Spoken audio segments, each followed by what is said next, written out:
What's up YouTube fam, Robbie C here. Today we once again have the Trail on trial, trying to decide, is it just a one-of-a-kind unique disc that is so perfect for so many players, or did Innova have the Trail the whole time and it just wasn't flashy enough for us to understand? Before you get gone, we gotta ask the most important question of the day. How you doing today, Dwight? You having a good one? So catch me if I fall.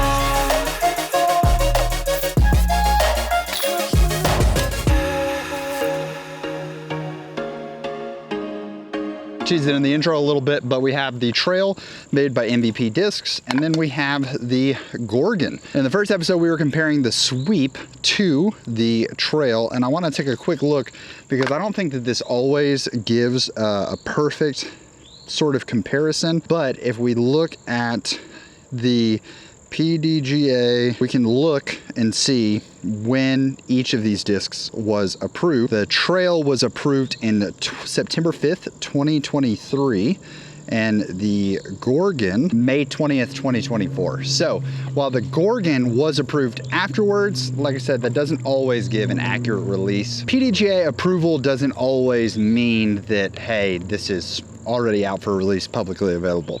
Now, once again, my timelines can be super foggy with this because I remember that the Gorgon I first tried, it was in June of 2024, and it was actually this Star Gorgon I got out at Morley Field when I was out in San Diego. It was fun to throw while I was out there, and I remember being a little flippier than I anticipated it being. But recently, the Halo Gorgons got released, so thanks to FoundationDisc.com, they threw this out there, and excited to see what it does. With it, we have a stock Trail, and then we also have my green steel, which is the special edition one that is a little more overstable for a traditional Trail. So I told you guys that there were two ways that we could build the Trail trials, which was either thinking about, I wish that the Trail did this, and I go and try to find a mold for you, or you are someone who's like, hey, I have tried this, how does it hold up against the Trail? Should I knock the Gorgon out of my bag with a Trail? Like, is the Trail any better? Or maybe is I have the Trail in my bag and does the Gorgon deserve the spot? We're gonna try both. We're gonna start with our Trails, and we're gonna go Trail, Gorgon, Trail. We're gonna start with the straighter Trail, a little bit of a headwind. This is always like a funny hole to start on because it's a turnover that, like, you have to sort of force the turnover, but you can't force it too hard because then it drifts down the hill. So, because that's usually my miss, is that I don't commit to the turnover and I end up just like letting it sail too straight, or I don't commit to the grip. Gorgon, like that. That needs to hit a barn and bounce. I'm not gonna lie to you guys, I threw warm-up shots and all my warm-up shots went good. So I think another thing that messes with me is that there's a lot of gravel. That's better. Yeah, okay, I actually got over on it that time. Let's see, Halo Gorgon.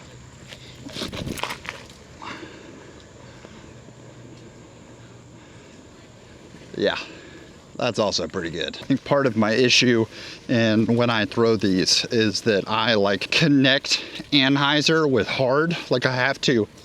It's hard for me.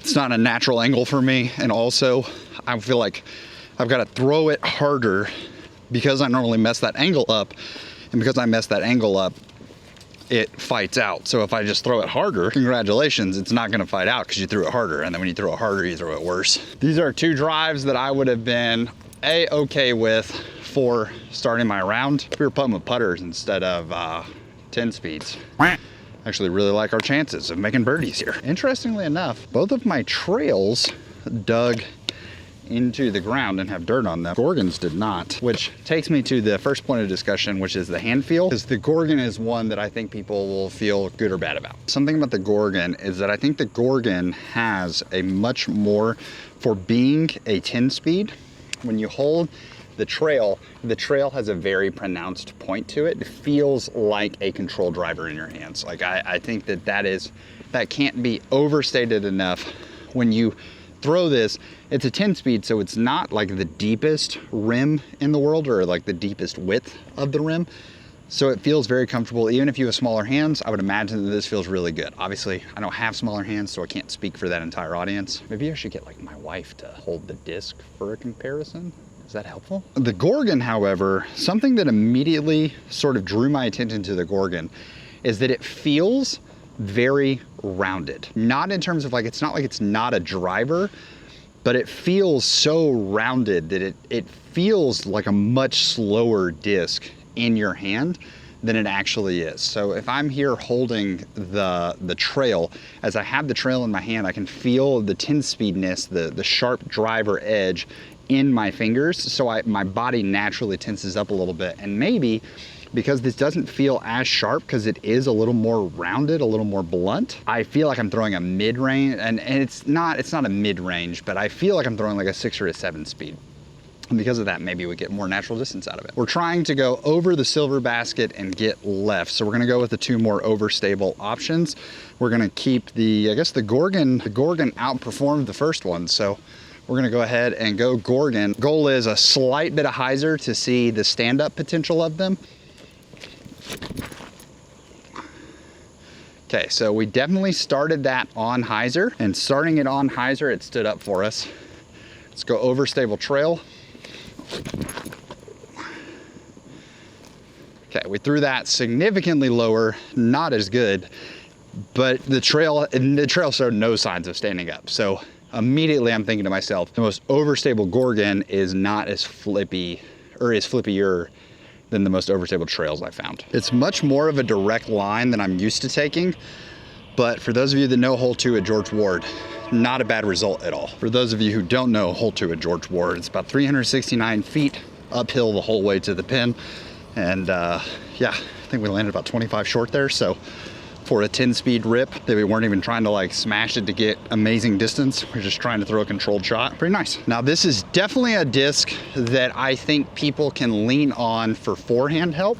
So we're actually gonna throw all 4 on forehands here. Haven't thrown a forehand yet today. Gorgon still has the box, but I have not forehanded Gorgon before. I have forehanded trails.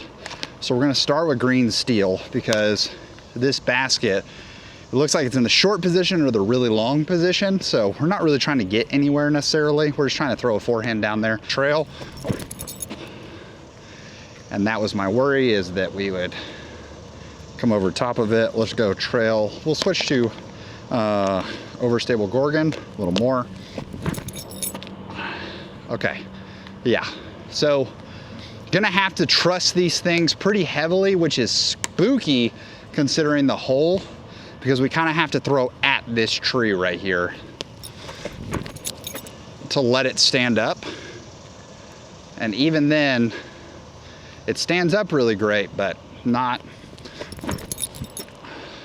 Yeah, I mean, we started that thing on, I feel like we started that thing on this much hyzer, and it still stood up and turned the entire width of the fairway. So if you're looking for a disc that can give you sort of that easy flip up on a forehand, easy control, this could be perfect for you. I think that like with someone with a big forehand, that is not necessarily a slot that I'm looking for in this disc, because I think that I feel like I'd have to come off the power or hit the angle so much. Maybe if I'm in like an awkward position where I can't generate a lot of power, this would be a really great tool to have for like a forehand scramble shot with bad footing or something like that. But I'm pretty much never gonna throw this forehand off the tee. But I would say if you don't have a 300-foot forehand, the trail could be it for you, or the Gorgon, because you really can jam that thing on some hyzer and watch as it stands up. Started it on some hyzer, and then it just stood up and turned its entire flight. I would say forehand, I'm gonna give the edge to the trail, but that's if you have a great forehand. If you don't have a great forehand, then the Gorgon might give you some free distance on your forehand. So here we have another limit tester with the Gorgon. So I think when people start learning disc golf, when you're trying these, extreme angles are usually where we find ourselves, right? Like you are someone who has to learn distance. You've learned to throw it on some anhyzer and flex this out, or you're coming from an ultimate background like myself, and this extreme hyzer is your sort of comfort angle. So with a disc that is somewhat flippy, like we know, for instance, that Halo Gorgon stood up on us, I want to know the breaking point, and that's something that you can always test on a disc is what is the breaking point? How much hyzer can I throw that disc on? If I don't know what a disc is going to do, hyzer is always going to be my default angle, because if it's overstable, it'll stay in that. And if it's understable, it'll at least usually stand up and ride straight for a little bit. If it's super understable, it's going to go all the way over, but that's okay because I've started it on enough hyzer. So I'm going to try to do the limit braking, because for this one, this hole has gotten really hard to get to because of the fact that in order to get to that yellow pin location over there, you have to either throw this like super low laser beam that even there are random strong branches now sticking out that even clog that. So you're throwing like slightly uphill because it gets uphill at the end over OB the whole way. So for most people, if you're not, like, the easiest route to get there is just a big hyzer out and around the tree, but you have to have it high enough that it goes over the back tree wall. So we're gonna try to test that limit, like I said, and we're gonna start with Gorgon, and we're gonna throw it on pretty good hyzer angle, trying to maintain elbow integrity as we come through and go up and over the back tree line.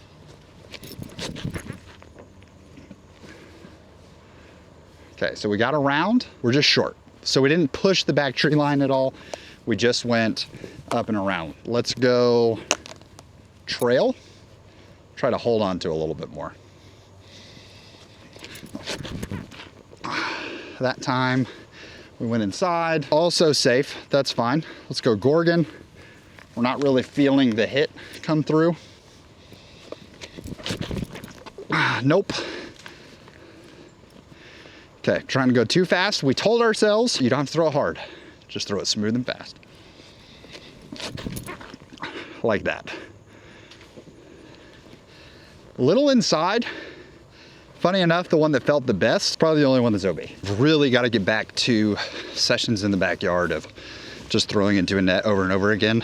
I unfortunately shot, at the time of recording this, I have no idea what order all this is going to come out in, but I shot my Procyon review. Felt like we threw the disc pretty well for not really throwing a bunch of distance drivers as of late, which gave me the encouragement for shooting today's video. And yeah, it just reminded me that, hey, I've got to get back out there in the backyard and get those reps in. Hey, we're safe. They actually did a tournament here once that they put the basket here, a tent basket, and all of this was still OB. What do you guys think about that kind of whole location? But here we are, guys. We haven't like fallen apart yet. We're about to throw these drops. I think that's one of the best things about this type of disc is that you get trapped into this feeling of I have to throw these discs super hard to get easy distance out of them. And I will say about the Gorgon is that if you've never given the Gorgon a chance, even being back here over a year later of throwing it, and even throwing, the Halo Gorgon is shockingly good. I think if I had never discovered the Trail, the Halo Gorgon probably earns a spot in the bag immediately. I like what green steel does in terms of that overstability that it has, like that sneaky amount of overstability even for a trail. And like we said, the Halo Gorgon is still a little flippier. I would say the Halo Gorgon is flying pretty close to what a stock Trail does. And then a stock Star Gorgon flies like a flippier Trail. Wouldn't be filming on my my Tuesday morn without letting you guys know. It's 12 o'clock. Let's start with Star Gorgon here and put my money where my mouth is. Yeah, you can see we threw that one a little more flat and it instantly turned for us. I don't know that even if we did that with the Trail that we would get the same reaction.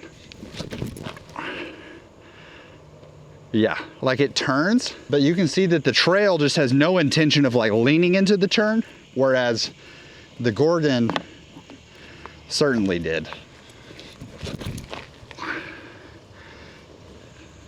So I've said about the Trail before, if you get the Trail in anhyzer, it really doesn't want to come out of it very much. Even there, it came out just to get back to neutral. It's not even getting back to neutral if it gets on anhyzer. And that is why that Trail is one of my favorites, because it thought about getting on anhyzer, thought about moving right, but then that overstability of the special edition kicks in, just held dead straight. All right, there's only really one more angle that I feel like we should show you guys, and it is the first hole we kind of try to throw flat and let it turn on its own. That's the dream at least, but like maybe pulling it a little on Annie. Well, what happens when we force the anhyzer? Let's see what happens.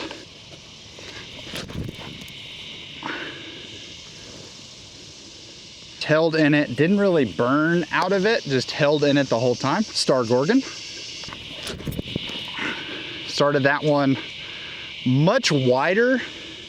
Unfortunately, we hit stuff. And so since we started it wider and hit stuff, it kind of knocked it out of that anhyzer angle. Green steel.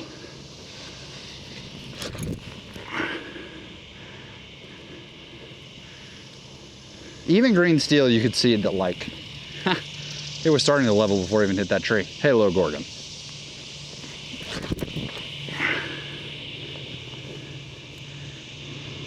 And that popped into a roller. The trail is on trial against the Gorgon. And in what worlds would I choose the Gorgon over the trail? First, I would choose the Gorgon over the trail if I was not consistently throwing 300 plus feet. I think if you want a driver, a control driver, a distance potential, the gyroscopic nature of gyrotech with the trail just isn't as flippy as the Gorgon. And also, when thrown poorly because of the gyro, that 10-speed nature is going to shine even more. And I think the Gorgon is going to be more forgiving for you. I would also choose the Gorgon if you have a more hyzer stock angle in your throw, because it's a little more flippy. I wouldn't say that it's super flippy compared to the trail. This disc is definitely flippier than a stock trail. And because of that, if your natural release angle is hyzer, you're gonna see that how this thing sort of stands up for you. And the more comfortable you get with it, you can really go brain off, just smash the Gorgon on some hyzer and watch as it sort of shines for you. Now the drawback is that if you have more of a natural and hyzer release angle, I think the trail is going to be for you versus the Gorgon. Both of them thrown on anhyzer, but one not only stayed in the anhyzer, that Gorgon, it got to the ground, like it fought to the ground like a roller, and it actually hit the ground and subtly ended up rolling into not a great spot. So if I'm trying to force the anhyzer, I would be nervous on a Gorgon to really hit it hard on anhyzer for the chance that it's going to roll, because if this is the most overstable Gorgon, I'm in trouble. Whereas I can throw the most overstable trail forced on anhyzer, and I'm not really worried about this turning into a roller yet. So the trail being on trial against the Gorgon, how did it do? Did it meet the expectations you thought? Did it not? In the next installment of the trail trials, do you want to see me answer a question, or do you want to see it compared to a disc? I think we can kind of go both directions with it. So let me know, whatever the most interactive with comment is, that's what we'll do. Whether it's addressing a problem of, I wish it was more understable, wish it was more overstable, or is it, how does the trail stand on trial in comparison to blank? You guys let me know. But as always, I want to say thank you so much for watching. Hope you have an amazing rest of your day. Please make it fantastic for someone else too. But for now, we're gonna leave you with a birdie.